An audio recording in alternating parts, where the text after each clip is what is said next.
Même si vous n'êtes pas générateur manifesteur ou manifesting générateur, vous connaissez certainement des MG tout simplement parce que dans le monde, nous sommes 33%.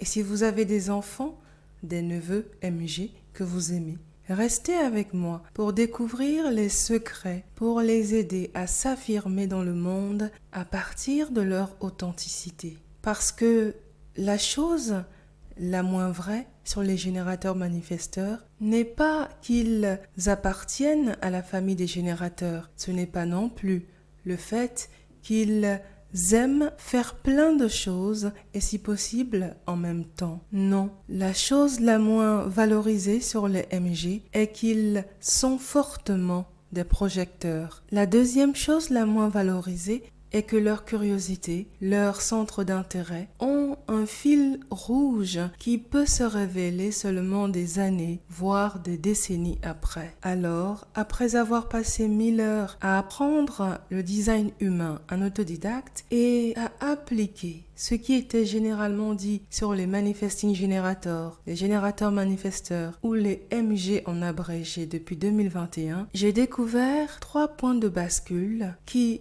littéralement ont changé ma façon d'être, d'œuvrer et de manifester. Tout d'abord, pourquoi dit-on de nous que nous sommes des générateurs manifesteurs? Eh bien, c'est parce que nous avons un centre sacral défini comme les générateurs. Ce centre nous donne une puissance, la génération autonome d'énergie. Mais en fait, si nous générons cette énergie sans prendre des précautions, nous finissons épuisés au lieu de faire quelque chose qui nous donne de l'énergie. Voici la question sacrale, friendly. Ai-je de l'énergie pour cette tâche, cette idée ou ce projet? Oui ou non? Est-ce que je vais être satisfaite, heureuse d'avoir fait cela? Est-ce que cela m'ajoute de l'énergie? Deux des personnes qui illustrent cette énergie sacrale sont Steve Jobs et Warren Buffett, tous deux générateurs. En effet, qui peut oublier la fameuse citation de Steve Jobs qui est le focus, c'est de dire non et de dire non à 1000 choses. Quant à Warren Buffett, il aurait pu gérer ses affaires depuis Wall Street,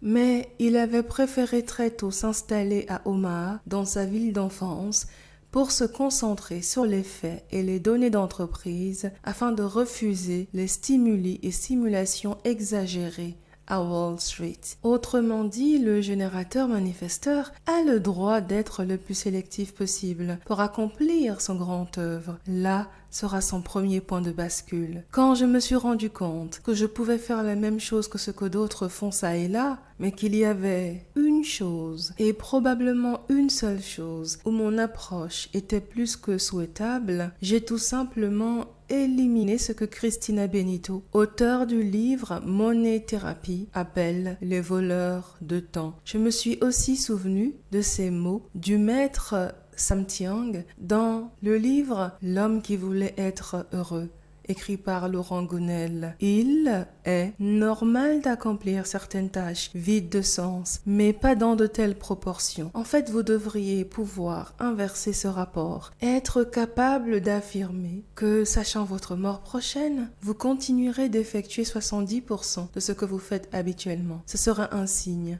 que vos actions sont en harmonie avec qui vous êtes. L'un des moyens pour apprendre à être plus sélectif est la visualisation, premier atout. Parce que nous sommes MG, nous avons ce côté manifesteur. La visualisation et l'imagination aident à ressentir en avant-première que nous avons à contacter, comment et quel rôle cette personne a dans le film du résultat désiré. Dans la visualisation, on découvre ce qui dépend de nous. Pour manifester physiquement le résultat escompté, on identifie qui informer avant d'agir. Et ici, informer peut vouloir dire chercher et disposer d'informations adéquates. Ou peut-être répéter, réciter ces affirmations, car on informe le corps qui est le premier capteur d'informations en provenance du futur et du futur self. Notre corps est l'esprit inconscient. Informer peut enfin dire envoyer des courriers, contacter une personne. Quand Elon Musk écrivait ses premiers master plans pour Tesla, renouvelables tous les 8-10 ans, il faisait de la visualisation. Quand il lui est arrivé de dormir dans les locaux de Tesla, il faisait de la visualisation. J'ai été surprise d'entendre David Goggins dire que la visualisation est son plus grand outil, tout particulièrement à l'époque où il devait perdre près de 48 kilos en 3 mois pour devenir Navy SEAL. Il était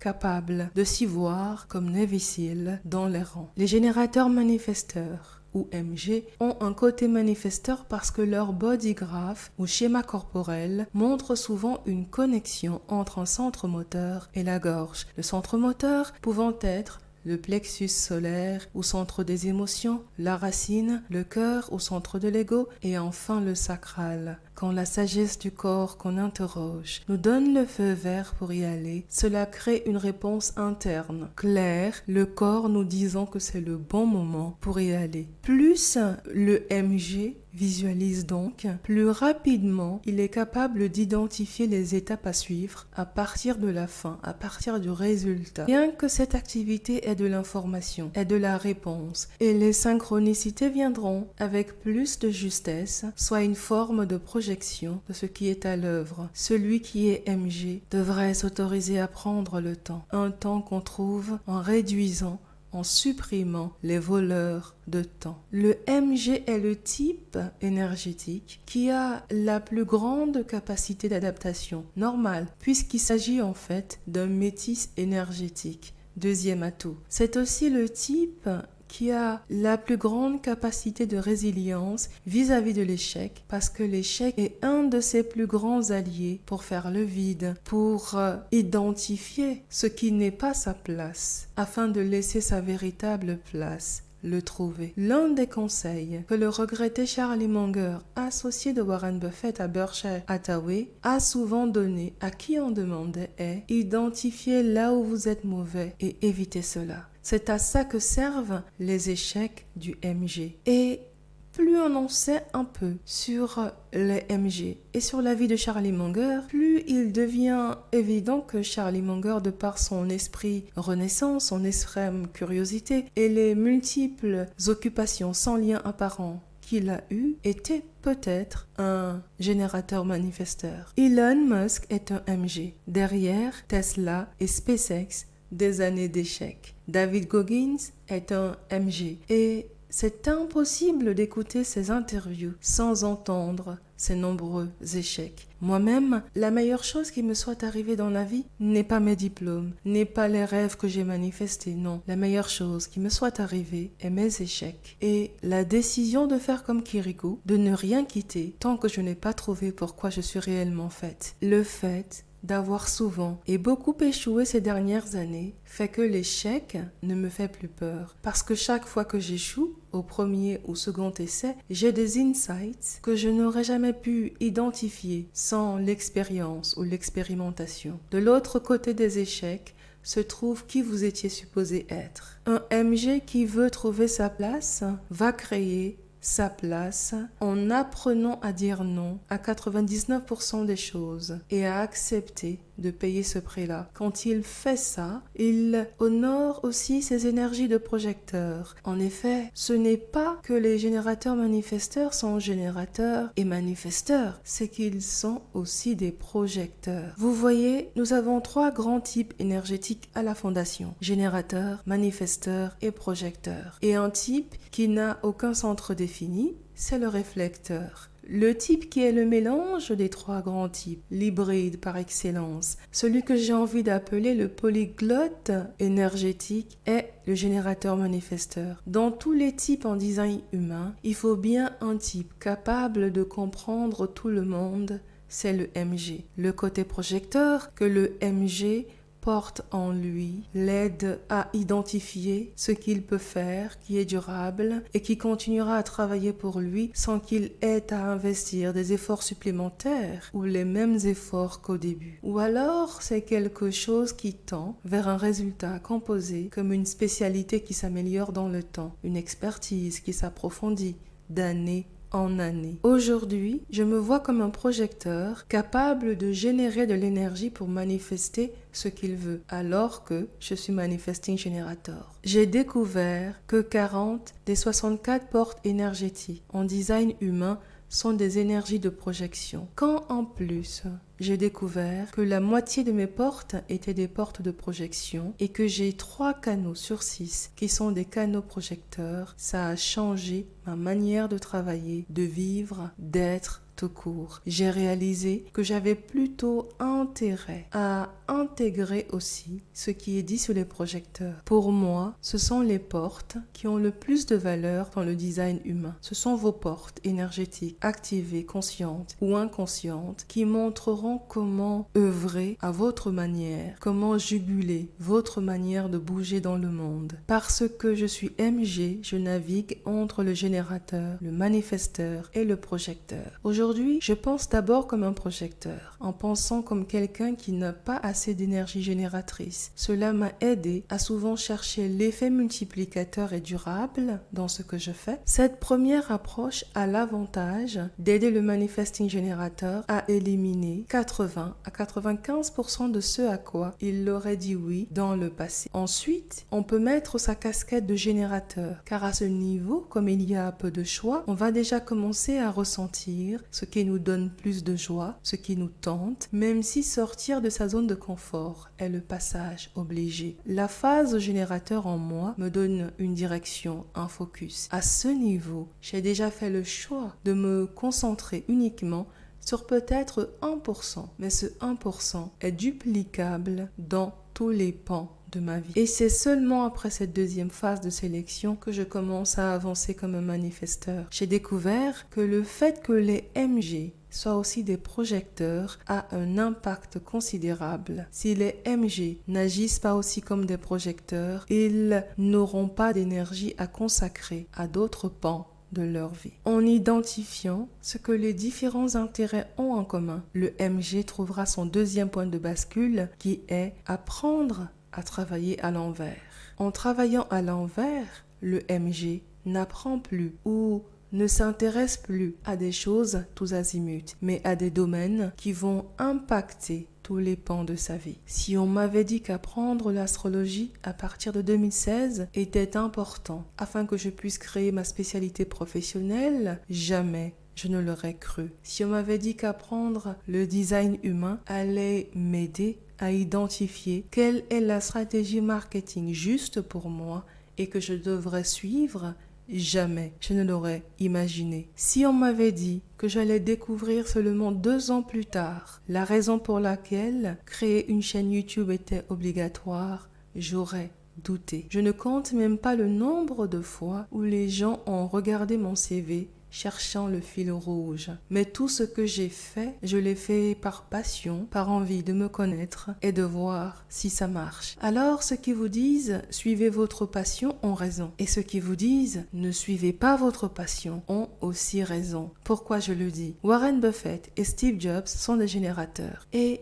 toute personne qui les a écoutés, qui a écouté leurs anciennes interviews, a déjà entendu leur conseil qui est de suivre, d'écouter sa passion. Pour les générateurs et dans une certaine mesure, les MG, la passion est l'indicateur qu'on est sur le bon chemin. Attention toutefois, la passion ne veut pas dire la joie permanente. D'ailleurs, on dit la passion du Christ. La passion, en fait, est la science ou l'art de commencer quelque chose en prenant conscience qu'on devra aller jusqu'au bout. Si on ne le fait pas, vient alors la frustration. Si on ne va pas jusqu'au bout, on manque le vrai trésor, la véritable raison pour laquelle il était indispensable de le faire. Le ressenti de la fin est en soi une victoire. La victoire peut aussi être d'avoir tout donné, même si une porte s'est fermée ou ne s'est jamais ouverte. Car pour le MG, ce sera aussi un moyen de vérifier la paix du manifesteur en lui qui s'exprime. Celui qui en parle le mieux est David Goggins, manifesting générateur. Dans de nombreuses interviews, il raconte que dans sa jeunesse, plusieurs fois, il commençait des choses, des idées, des projets, et face à 1, 2, 3 difficultés, face à un obstacle, il arrêtait. Du coup, quand il s'est inscrit pour devenir Navy SEAL, il s'y est pris 3 fois. Son entraînement a duré 18 mois. au lieu de 6. Il voulait juste, une fois dans sa vie, ressentir le goût de la victoire, même si celle-ci ne durait qu'une seconde. Vous retirez la passion à un MG, vous provoquez sa démission invisible, parce que leur capacité de bâtisseur et donc de persévérance leur vient du sacral. En tout cas, je pense que si 70% des gens sont des générateurs et des MG, et qu'on regarde le taux d'engagement si faible des personnes dans leur travail, il est à se demander si la majorité de ces personnes ne sont pas des MG, des gens qui ont une carrière linéaire, alors ils ont été programmés pour vivre plusieurs carrières en une. Ce n'est pas uniquement une affaire de salaire ou de reconnaissance, et c'est là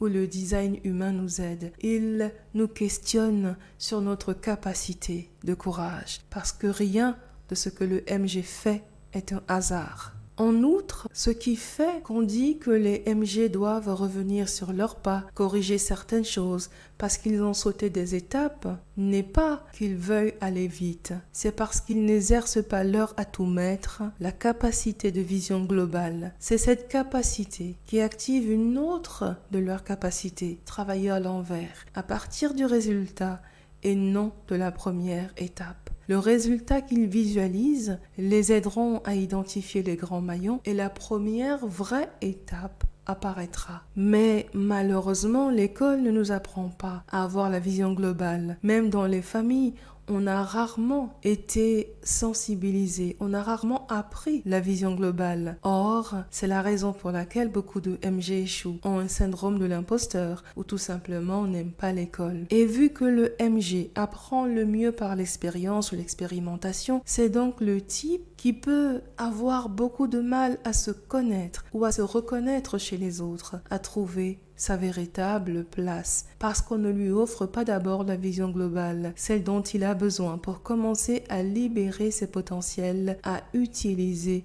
ses outils énergétiques. Quand vous avez la vision globale, vous ne sautez plus les étapes qui sont mentionnées comme un des défauts des MG. Offrir au MG la vision globale, c'est quoi en fait? C'est lui permettre d'exploiter son aura, qui est une aura ouverte, enveloppante, qui attire vers soi ce que l'univers apporte pour reconnaître ce qui mérite un engagement énergétique. Deuxièmement, leur vision globale naît de la capacité à pouvoir faire plusieurs choses différentes sans lien apparent. En même temps, leur permet de facto d'avoir ce regard d'anthropologue qui vient de Mars et de poser la question dans différentes situations, dans différents contextes, si nous devions commencer à zéro, ferions-nous ceci de la même manière? Sinon, que ferions-nous différemment? C'est ce regard qui permet au MG de contribuer différemment, soit d'utiliser sa capacité à tout déconstruire pour extraire les éléments essentiels, ce qui marche, ce qui ne marche plus, ce qui est trop pris en compte versus ce qui est souvent négligé, oublié. Alors, offrir une vision globale au MG, c'est l'aider tout simplement à libérer son potentiel d'imagination, à identifier des patterns, le vrai problème ou facteur clé de succès d'une situation. Parce que la meilleure place pour un générateur manifesteur, c'est de résoudre des problèmes spécifiques. Ce qui m'amène au troisième et dernier point de bascule. Le MG a besoin d'accumuler des connaissances tous azimuts. S'il en fait une philosophie de vie, il trouvera plus facilement et rapidement sa zone de génie. Et si vous avez un enfant à faire grandir, si vous connaissez un MG, il faut savoir ceci. Tout ne mérite pas leur attention, mais s'ils trouvent un problème, une information qui attire leur attention, titille leur curiosité, ou même s'ils sont dans des relations dans lesquelles ils apprennent quelque chose, cela leur donnera plus d'énergie et ils utiliseront bien, à bon escient, cette énergie sacrale. Ils seront alors dans un épuisement satisfaisant. Quand ils sont sur la bonne voie, ils ont de plus en plus d'énergie, d'inspiration, d'idées, tout en travaillant à l'envers pour ne pas sauter les étapes essentielles. De nombreux MG ont le canal 2034 du charisme qui lie la gorge au sacral. C'est le cas d'Elon Musk, de David Goggins et du docteur Gabor Maté. Mais Ce n'est pas mon cas. En fait, je n'ai même aucun centre moteur directement lié à la gorge. Mon centre de la gorge est relié au centre du soi qui, lui, est relié au sacral. Mais j'ai presque envie de dire qu'avoir le sacral et la gorge définie fait de quelqu'un un manifesting generator. Alors, comment renforcer l'authenticité des MG, qu'ils soient des parents, enfants ou même un conjoint? On l'a déjà dit, les MG ont une particularité. Ils ont un plus grand discernement quand ils s'autorisent à prendre le temps pour chercher et trouver une vision globale, latérale de quelque chose. Cela veut dire que pour manifester physiquement quelque chose, commencez par chercher des informations. Imaginez ce que ça va ajouter à votre vie ou comment cela enrichira votre vie. Partez du principe que ce que vous voulez est déjà réalisé dans l'invisible. Est-ce que vous avez déjà des idées, des intuitions, des synchronicités que vous avez remarquées, si petites soient-elles? Émotionnellement, que ressentez-vous vis-à-vis de ce projet? Si ça coince, il y a un blocage intérieur à libérer, un travail intérieur, un inner working à faire, et c'est une invitation de votre future self. Et maintenant, demandez-vous que ferait une personne certaine que cette manifestation va se concrétiser en temps opportun. Quelles seraient ses habitudes, ses actions, son comportement, son quotidien? Et enfin, si vous pouviez organiser cela en un processus étape par étape, comme une carte astrologique à plusieurs maisons, que mettriez-vous dans chaque maison? La maison ici étant ce que vous avez besoin d'être, de faire, d'avoir, d'organiser, de structurer. Par cet exercice, vous serez déjà en train de manifester. Et quand vous sortirez de chez vous pour aller faire quelque chose, il n'y aura aucune résistance. Ce sera fait avec une facilité déconcertante. Pour conclure, mon expérience me fait dire que le MG est en fait un projecteur capable de générer de l'énergie pour manifester. Deuxièmement, plus les différents intérêts convergent et servent une direction mère, un fil rouge, plus le MG trouvera sa juste et vraie place. Et pour manifester en un coup, il est invité à faire comme s'il n'avait pas d'énergie, pour sélectionner ce qui mérite le plus ses ressources, puis à développer la vision globale de ce qui cherche à manifester. Si le MG travaille, œuvre à l'envers, il sautera de moins en moins d'étapes et augmentera sa puissance de manifestation. Ce processus, cette démarche que je viens de partager peut accompagner toutes les initiatives du MG. D'ailleurs, dans un livre, j'ai lu que pour Ra, le fondateur du design humain, les MG sont le type énergétique le plus conditionné par la propagande du manifesteur. J'avoue que j'ai lu des personnes spécialisées en design humain qui sont des MG et qui pourtant donnaient des conseils de manifesteurs classiques, alors qu'il n'y a que 9% de l'humanité qui sont de type manifesteur. Attention donc aux centres indéfinis qui sont le talon d'Achille des MG. Ra, le fondateur du design humain, conseillait d'ailleurs aux MG de faire des listes. Parce que si on ne prend pas le temps d'explorer son body graph, le MG risque d'exploser en plein vol. Parce qu'il est dit qu'il est là pour faire plein de choses, alors qu'il est véritablement là pour aider les autres et s'aider lui-même à avoir une vue globale avant de passer à l'action. La force du design humain est de montrer où réside notre authenticité et les chemins de moindre résistance en soi qui, par vase communicant, élimineront les obstacles extérieurs. Merci d'être resté jusqu'au bout avec moi. C'est la fin de cette transmission. Je vous souhaite une très belle journée et à très bientôt.